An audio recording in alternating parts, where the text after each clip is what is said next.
हाँ बेटा, अपना नया टॉपिक, नेक्स्ट टॉपिक है हेल्महोल्ट्ज कुंडलियां। हेल्महोल्ट्ज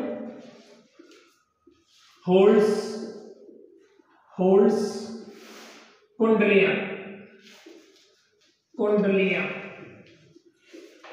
इंग्लिश में बोलते हैं हेल्महोल्ट्ज, HOLTZS,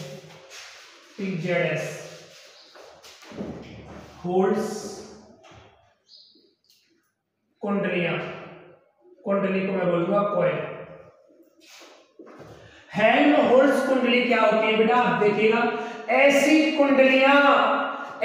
कुंडलियां जिनका आकार समान हो।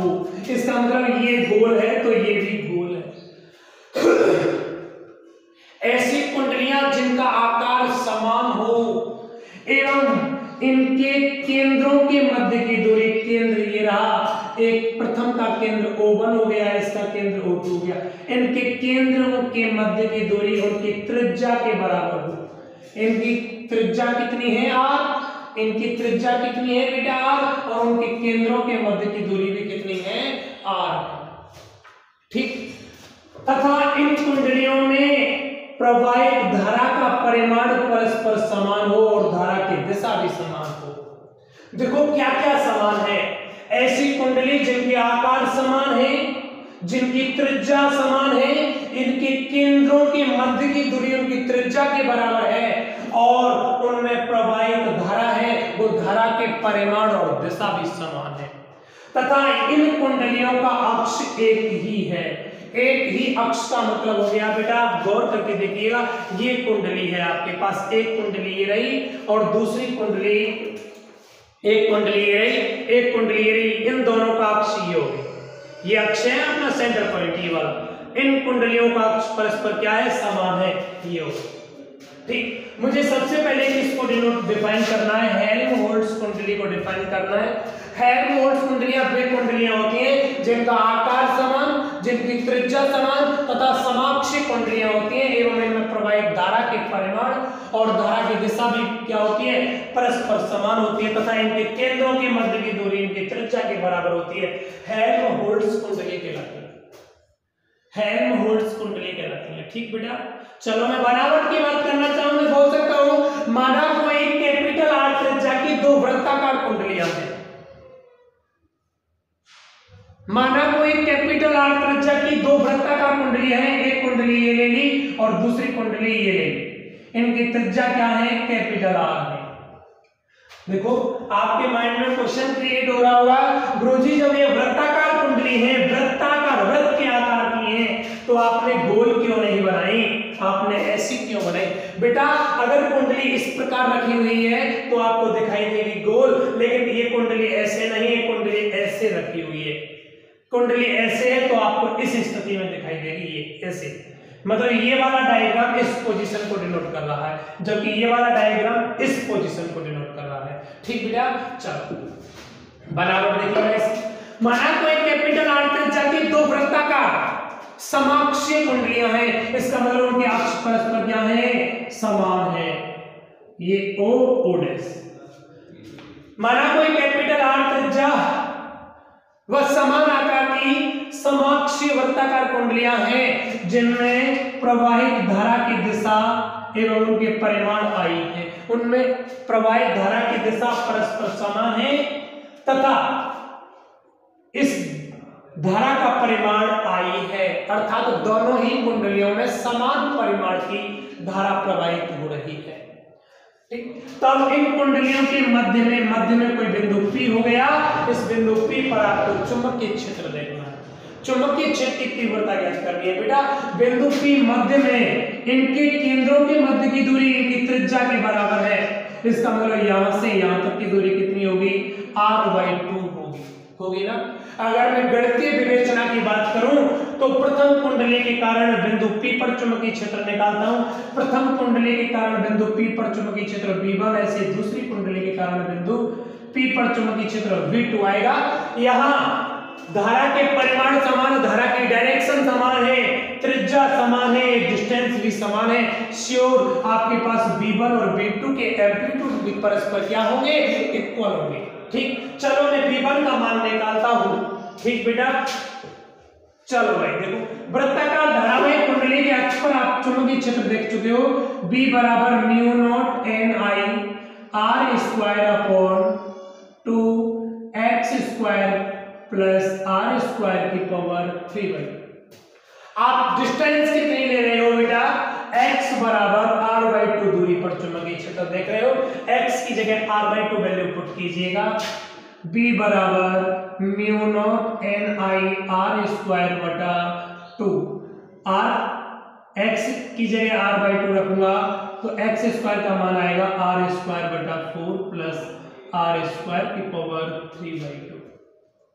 आप आगे देखिएगा, mu naught N I R square बटा 2, एलसीएम लेके सॉल्व करता हूं मैं इसको, कितना आएगा देखो, एलसीएम नीचे ले लेता हूं अलग से, 4 यहां वैल्यू मिलेगी 4r square plus r square, it mean 5r square plus upon 4। मैं इसको सॉल्व करूंगा बेटा तो कितना रिजल्ट मिलेगा मुझे, 5r square upon 4, 5r square बटा 4 की पावर 3/2 की पावर 3/2। अब देखिएगा, देखो बेटा मुझे कैलकुलेशन करनी है, हेलो मुझे कैलकुलेशन करनी है, अटेंशन मुझे कैलकुलेशन करनी है, यहां से आगे इसको सॉल्व करना है। Mu naught N I R square as it is है, 2 एज इट इज है, मुझे 5r स्क्वायर बटा 4 की पावर 3/2 की वैल्यू फाइंड आउट करनी है। इसका मतलब 5 की पावर 3/2, 5 की पावर 3/2 को सॉल्व करना है, 5 की पावर 3/2। आप इसको लिख सकते हो 5 की पावर 1/2 की पावर 3। घातों के ऊपर घातें होती है तो घातों का मल्टीप्लाई हो जाता है। आप 5 की पावर 1/2 को लिख सकते हो √5 की पावर 3। आप इसको लिख सकते हो √5 गुणा √5 गुणा √5। आप इसको क्या लिख सकते हो 5, इसको क्या लिखेंगे 5√5। इट मीन 5 की पावर 3/2 का मान कितना आएगा, 5√5 आएगा। आएगा क्या, 5 की पावर 3/2 का मान 5√5। देखो मैं वैल्यू पुट करते हुए सॉल्व करता हूं, 5 की पावर 3/2 का मान आया 5√5। ऐसे अपोन में 4 है, उसकी पावर भी 3/2 है, तो इसका मतलब इसका मान कितना आएगा 4√4। जब 5 की पावर 3/2 था तो 5√5, यहाँ 4√4 और 4√4 का मान 8 होता है। 4 तो एजेटिव हो गया, √4 का मान कितना हो जाएगा आपके पास 2 हो जाएगा। 2 गुणा 4 करूंगा तो कितना मान मिलेगा, 8 मान मिलेगा बटा 8। ठीक है बेटे, इनटू इधर देखो r स्क्वायर की पावर 3/2 है, r स्क्वायर की पावर 3/2 है, तो से 2 कट जाएगा, r³ बचेगा। यहाँ r की घात 2 है, यहाँ r की घात 3 है, एक r बच जाएगा। चलो कैलकुलेशन और देखते हैं आगे। b बराबर म्यू नॉट एन आई अपॉन, देखो बेटा इसके अपॉन में ये है और अपॉन में ये है, तीसरे नंबर का नीचे से कहां चला जाएगा, ऊपर चला जाएगा, मतलब रिजल्ट मिलेगा 8 अपॉन 5√5। यही मान मिलेगा बेटा, 8 नीचे से ऊपर चला गया, 5√5 और 2r स्क्वायर यहां बच गया। बचा या नहीं बचा, 2r बचा, 2r यहां बच गया। यहाँ r की पावर 3 थी, r की पावर 2 थी, 2 कट गया, एक r बच गया। इसको सॉल्व करता हूं, 8 अपॉन 5√5 का मान आएगा 0.716 और ये वैल्यू होती है आपके पास बिग केंद्र। क्या होती है, बिग केंद्र होती है। ठीक बेटा, चलो मुझे इससे कोई लेना देना नहीं, यहां से मैं बोल सकता हूं ये आप जो कोई चुंबकीय क्षेत्र निकाल रहे थे उस चुंबकीय क्षेत्र को मैं डिनोट कर देता हूं B1 से। इसका मतलब B1 का मान कितना आया बेटा, mu naught 8 upon 5√5 mu naught N आई अपॉन 2r। एक्चुअली अपना डेरिवेशन क्या चल रहा था, वृत्ताकार धारावाहिक कुंडली योग के केंद्र में वृत्ताकार धारावाहिक कुंडली ये थी, उनका मध्य बिंदु ये था, इस कुंडली के कारण यह चुंबकीय क्षेत्र V1 था और इसके कारण यह चुंबकीय क्षेत्र V2 था। तो नेट चुंबकीय क्षेत्र मैंने यहाँ बताया था इन V1 और V2 के मान परस्पर समान होंगे, तो इसी के बराबर मैं क्या कर देता हूँ, V2 कर देता हूँ। तो नेट चुंबकीय क्षेत्र क्या आएगा, नेट चुंबकीय क्षेत्र बिंदु P पर नेट चुंबकीय क्षेत्र B और B बराबर V1 प्लस V2 है ना।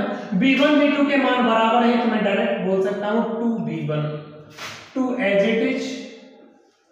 यहां देखिएगा V1 का मान रखूंगा 8/5√5 इंटू म्यू नॉट NI/2। यही मान मिलेगा आपको। इसका मान कितना मिला था, देखो 2 गुणा इसका मान मिला था 0.716 इंटू म्यू नॉट NI/2। आप इसको सॉल्व करोगे तो B बराबर 1.432 म्यू नॉट NI/2 और ये क्या होता है आपका B केंद्र होता है। B बराबर 1.432 B केंद्र। इसका मतलब क्या हो गया, वृत्ताकार धारावाहिक इसका मतलब क्या हो गया, हेल्महोल्ट्ज कुंडलियों के मध्य में जो चुंबकीय क्षेत्र आता है वो वृत्ताकार धारावाहिक कुंडली के चुंबकीय क्षेत्र का कितना गुना हुआ, 1.5 गुना हुआ। समथिंग 1.5 गुना होता है, 1.432 गुना होता है। 1.4 समथिंग 1.5 के समथिंग आ रहा है, तो मैं इसको बोल सकता हूँ वृत्ताकार। एक और हेल्महोल्ट्ज कुंडलियों के मध्य में चुंबकीय क्षेत्र वृत्ताकार धारावाहिक कुंडली के केंद्र का कितना होता है, 1.5 गुना अधिक होता है। ठीक बेटा, चलो चुंबकीय क्षेत्र के लिए मैं वक्र और बना लेता हूँ। देखो बेटा, एक कुंडली के अक्ष पर चुंबकीय क्षेत्र ज्ञात करने के लिए वक्र आपने देखा था, इस प्रकार वक्र प्राप्त हुआ था। लेकिन यहाँ कुंडली कितनी है, मेरे पास 2 हैं, तो वक्र कैसे प्राप्त होगा, चलो डिस्कस करते हैं। ये आपके पास x अक्ष हो गया, एक कुंडली यहाँ, एक कुंडली यहाँ, इतनी दूर नहीं है, कुछ दूरी ज्यादा ही होगी। एक कुंडली यहाँ, ठीक बेटा, ये प्रथम कुंडली का केंद्र हो गया, ये दूसरी कुंडली का केंद्र O' हो गया। कुंडली के केंद्र पर चुंबकीय क्षेत्र मैक्सिमम है, इस कुंडली के केंद्र पर भी चुंबकीय क्षेत्र मैक्सिमम है, तो वक्र आपको प्राप्त होता है वृत्ताकार। एक वृत्ताकार धारावाहिक कुंडली के अक्ष पर चुंबकीय क्षेत्र की इंटेंसिटी को डिनोट करने वाला वक्र प्राप्त होता है आपको, जो आप पहले देख चुके हो। वो वक्र कैसे था, इस प्रकार से। ऐसे ही वक्र इसके लिए प्राप्त होगा,